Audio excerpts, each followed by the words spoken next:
Uh, my name is Pavlo Tkachenko. I'm from Ukraine, and we are NGO. We work on environmental protection already for 7 years, and last 3 years we have a full-scale war in our house, and we thought that, like first days, that environmental protection and environmental data will not be a subject anymore. But after 3 years, we see that it's still on the desk and it's still an agenda for us. And we are one of our major part of our work, daily work, is citizen science, as because of lack of the data, lack of the equipment from the government, in air quality, in radiation monitoring.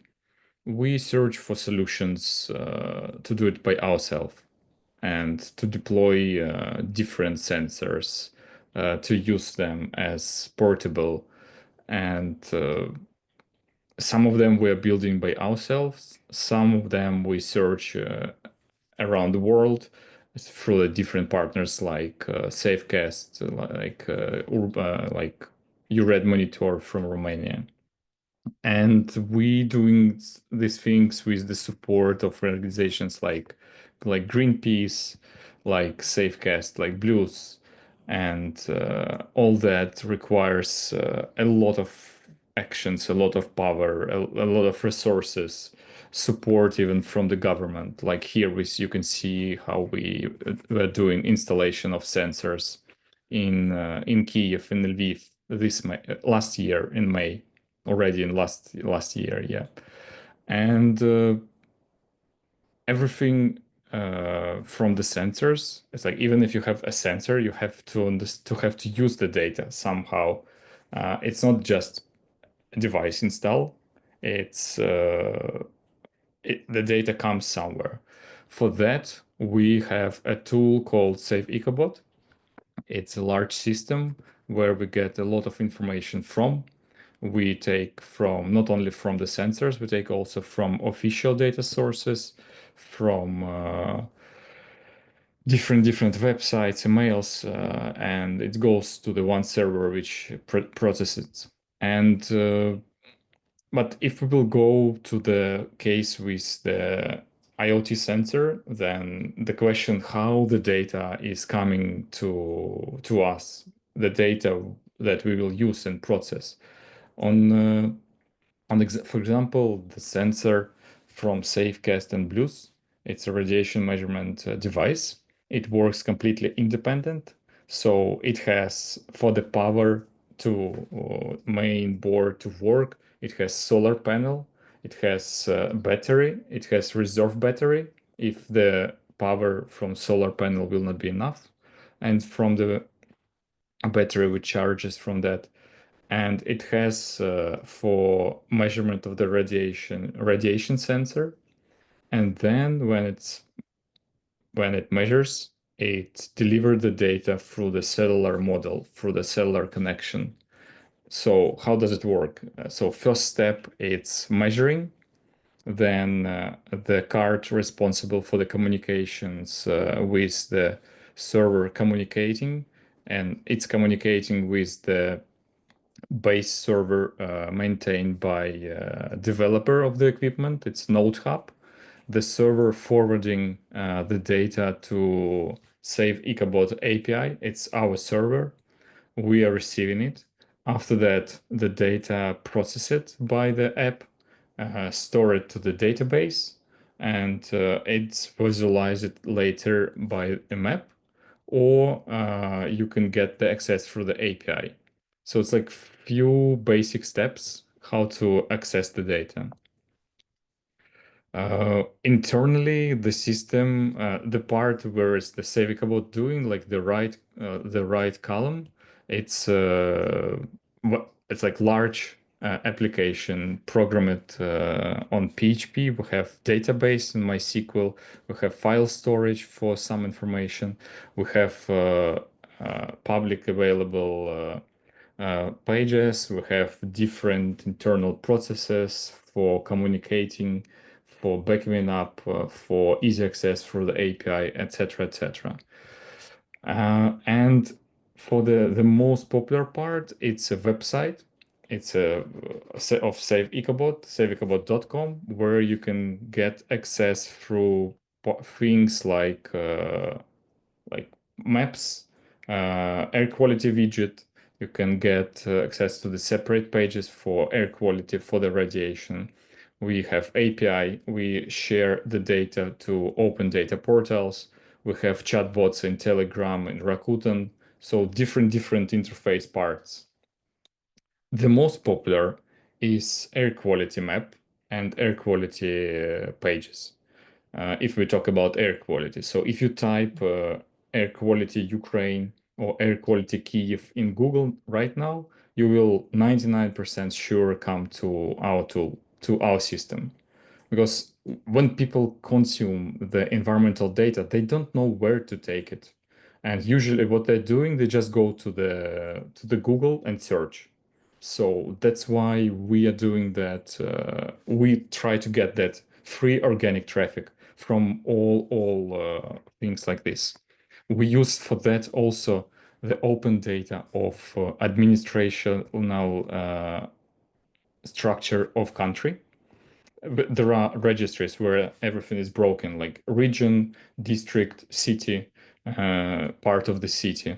So we have pages for every single city in Ukraine. Even if there is no air quality sensors there, we just show you can be the first who can install. So you will come to us and you will see, oh, you can be the first install, or you can check other close to you.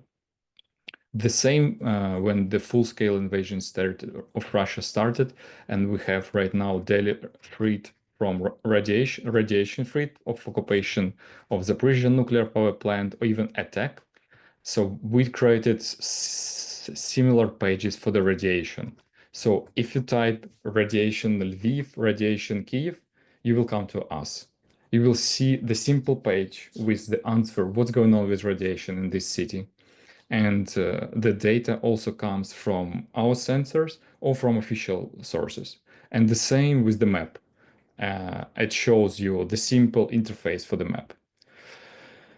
For much advanced people, for much advanced users, we have charts where you can see the history of radiation with other series like the snow level and rain level to advanced identification, the spikes, because sometimes radiation grow because of the precision. And just to throw away fake news like, oh, radiation is growing because of some damage or some bomb or something else, we see that. And you can just see the correlation with the level of rain. That's it. Uh, Chatbots, it's like we have also a huge part which doesn't belong to air quality or to radiation. It's also like legal data, and we have access to that information through the chatbots. It's like huge few hours to talk about that. Uh, Everything like this helped us to be, I can even say, like we are number one system and website who was visited by people in the past 6 years who were searching information for about radiation and air quality in Ukraine. And more than 11 million people visited our website with large spikes of visitors during cases like possible nuclear incident on Zaporizhia nuclear power plant, or first months of the full-scale invasion of Russians in Ukraine when Chernobyl exclusion zone was occupied. And just in 1 month, we got 1 million users. I think one day, first 2 days of full-scale invasion, we got 400,000 users. So everybody, like they were searching just what's with radiation in Ukraine. And that's everything based on open data and based on IoT devices that gives us the data. And if we will like, okay, it's like everything that works like this. And what's about the long run of the data? Uh, Part of our mission is open. open by default. And we have our national open data portal where official authorities publishing the data. And we decided that our NGO has to be a part of it. And we are every month publishing large archives of all the data we have in open format like CSV there. And it's popular. Uh, the large one of the latest data set, it was background radiation data. We published it only a month ago with the support. I won the small contest. It called Open Data Ambassadors, organized by our Ministry of Digital Transformation together with Social Boost 1991. So, and we publish large data. So even if our system fails, then you can get the data. Plus, it's stored not only on our server, and it's also mirrored in some other servers, etc. So that's the story, and thank you for supporting Ukraine. Ukraine, thank you for inviting. Thanks, Pavlo. That was amazing.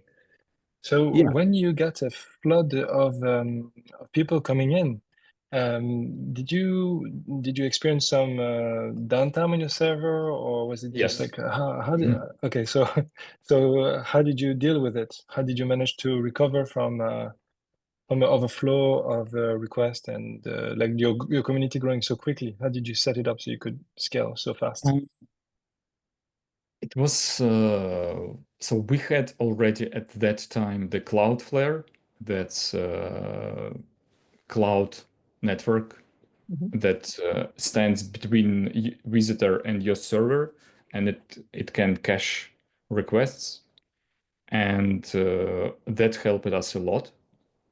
So we just improved or made advanced cache for the pages, as most of visitors are just watching just few pages. They would like to see a map, and they would like to see archive or history of measurements from few sensors that were spiky in Chernobyl exclusion zone. So we just set up the cache for them, and everything from there we're just going quickly. But still we have issues, and still we have to be more protected. We have to be more. It requires more attention to the architecture, and sometimes, and right now we need like to view from one more time fresh view. And Mhm. I think that even if we will have now a huge flow of users, we will fail. But it's not a problem, and it will just help us to be more stable next day. Mhm. Another quick question follow-up that comes to my mind is because you're in a war zone and your data is sensitive. For example, if I manage my own website, I don't have to deal with thinking like, oh, my website is going to be attacked by Russia. But you probably have to think about these things. So, do you have like a special cybersecurity setup that is different from a regular? I don't want to open any breach in the system, but like, what are you able to share that could inform other people who are trying to build a attack resistance infrastructure? Oh, great question. So first, when the full-scale invasion started of Russia in February 2022, the first thing, of course, it was the personal security and security of family. I was not worried about our system. But then when Mhm. we moved to the west of Ukraine, uh, first what I did, because I'm the technical person in our team, I made a full backup. I made a copy to the my laptop. I made another one backup to my family. I gave it because they moved to Berlin, and they're living currently there, so they have a hard copy. And what I removed all the personal data from the server, because we have also features like complaints about pollution to the authorities. and uh, we have even signatures and personal data of users by agreement of them. So we removed everything. So if somebody will hack us, it will not be available there. Then the protection, number one is again Cloudflare. As Cloudflare has a layer of security, it rejects the basic things. It also rejects and checks for the basic common vulnerabilities that goes through the traffic. So you don't have to worry for even for my like SQL injections because they track it in the URL, and if they can stop it, they will stop it. What else? We have a community of open data in Ukraine. That's other activists, other groups, and NGOs. And one of them, he's a professional in cybersecurity, and he offer services for free for NGOs right now. So he scans the websites. He has a tool, and he offer his services. What's his name? How does it name? It's His called name. A42, I think, like this. Yeah. Okay. Yes, maybe This like guy. this. Hmm. This company. Yeah, this one exactly. Yeah. Okay. Cool. Thank So, you. and the last thing is just try to search when, like, for every. So, if your project is non-profit, is if it's from NGO, uh, a lot of cybersecurity services will offer you free service. Uh, Not only the free plan, but the next after the free. So that's why try to search, and that helped us a lot. We have some other Wonderful. services that we are using, even not completely cybersecurity, but like downtown application health. And we use them, and they gave us free access to their tools. Thank you so much, Pablo. It's really amazing what you're sharing. I think in the Western world, I feel, I mean, Ukraine is part of the Western world, but I think a lot of us are very comfortable. You know, we think our government are functioning and we live in democracy and our data is going to be safe. But I think your experience is invaluable for us because you are on the edge of this reality, and what you've experienced is giving us insight of how we should be prepared. Uh, because in the future, even if our democracy are collapsing on each other, then we are basically fighting against each other inside. So we need to build systems that are learning from your experience. Yes, you're right. So So thanks. we also, before the full-scale invasion, we also were like, what can happen? Mhm. So why the data has to be closed? And so who cares? But then everything changed one night. Like all the data was closed, like everything. So they even stopped services of air quality monitoring and said like Putin will send missiles into the air quality monitoring post. Come on. But Hmm. that happened. Yeah. Mhm. Yeah. Yeah. So Thanks so thanks, much. Yeah. thanks, Pablo. It's always great. And just to fill in others who may not know, yes, we've been working together, Safecast and Save Ecobot since. Well, basically, we started talking immediately after the invasion in February 2022. So this will be 3 years pretty soon. And ultimately, we're able to develop a very, very important and fairly unprecedented collaboration to establish this independent radiation monitoring system in Ukraine. Um, but I want to stress that, Save Ecobot, what Pablo's doing, they have a very small team. It's a small team. And just like Safecast, we're a very, very small team. And small teams with the right skill set, the right motivation can really accomplish a lot. And in fact, the smallness of the team, in fact, is a plus. Makes it easier to make decisions, to be more agile, to move quickly. And for us, this is, I mean, we talk about agile teams and agile development. I think this is a great example of that. And I think it's something we should probably keep in mind. And the last thing I want to say is, if we asked, if you saw Pavlo's presentation, the principles open, this comes up time and again, right? And you don't need a lot of principles, a lot of values to guide, your action.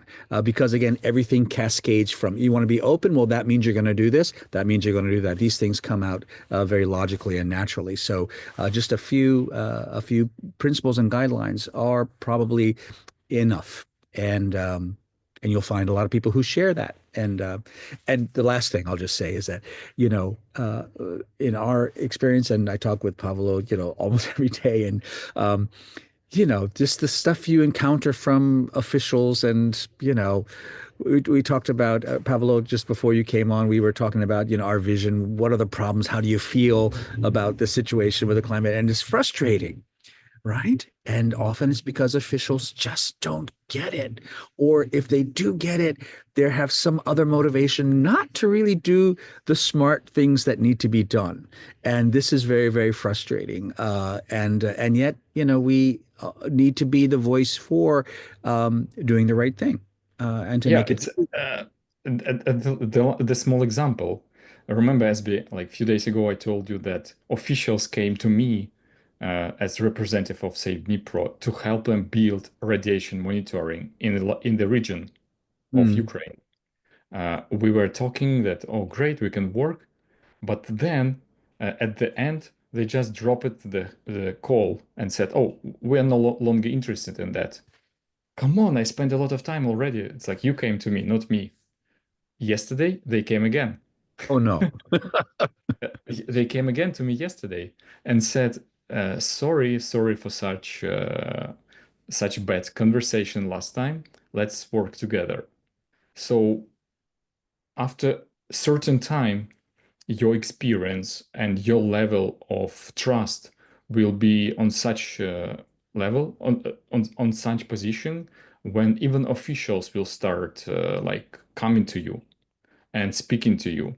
So that's also a huge important thing, that if you see that you are right, just move, be open, and like next day they will ask for the help.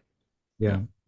Yeah, I mean, and again, Save Nipro, and having talked to Pavlo a lot, it really began, let's say, as a sort of adversarial relationship with government, and industry. Like, you're polluting, and we are going to make sure, we're going to try to force you to follow the regulations. And of course, that leaves a lot of bad will, and maybe they hate to Save Nipro and stuff.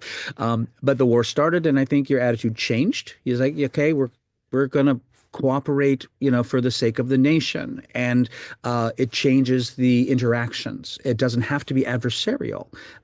But still, you encounter this bureaucratic mindset or careerist mindset, which stops things from happening. But yeah, if we're prepared to be very, very patient, and say, okay, they're not there, they're behaving idiotically, frustratingly, and we can laugh about it, but just keep the door open. It's important to keep the door open and keep openness towards communicating with these organizations and bodies and governments, because maybe they will eventually come around and find a way to collaborate, at least on something. And this is a very, Yeah. very positive thing. This is what it means to change a culture. And Yeah, and this, we call it like dirty politician games. uh, Because it's like without that, without speaking with your oppositions, with mm, your like internal enemies. Right now, we have only one enemy, it's Russia. But I mean, mm, like you still have somebody who doesn't like your work. But next day, you will have a meeting with them. You will have some public events, and you will have to talk with them. Without that, it's impossible to survive. yeah, And you live in the one we live on one planet, and we're living together. So yeah, that's yeah. important.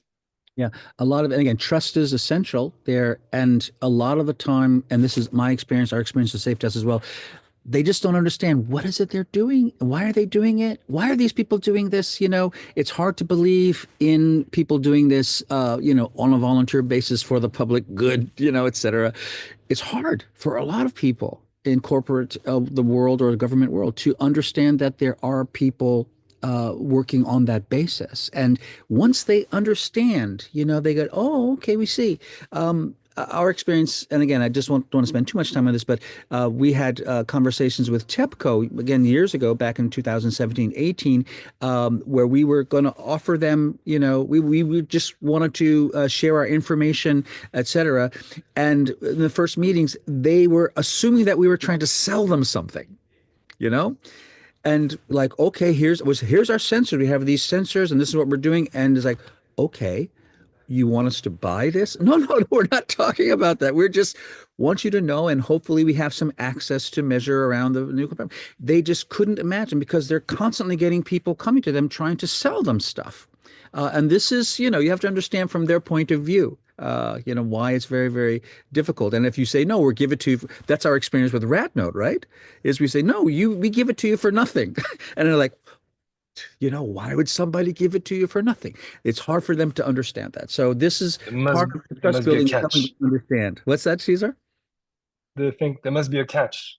There must be a catch. There must be a catch. So anyway, but the last thing I will say is that once they see and we see this in Ukraine, once they see, oh, the Lviv government is doing this or the Cherkasy region is doing it, then everybody wants in.